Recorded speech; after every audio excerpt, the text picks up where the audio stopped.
Hey there, Project Pros. If you've been following me for a while now, you've seen that my posts have been an exposition of stories and lessons learned from my project management experiences.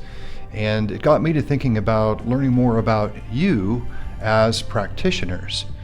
In your mind, what do you think is your project success profile?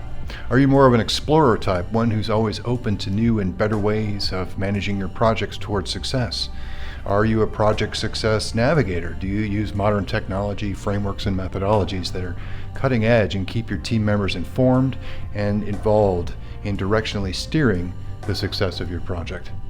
Are you a project tactician? Are you really good at methodologies? Are you rigid but agile in regards to disciplines, behaviors, and techniques that project managers use towards success?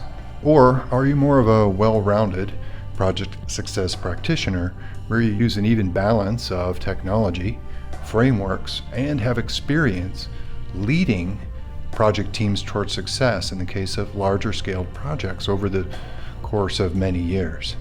I'd be interested to hear what type of project success profile aligns to your approach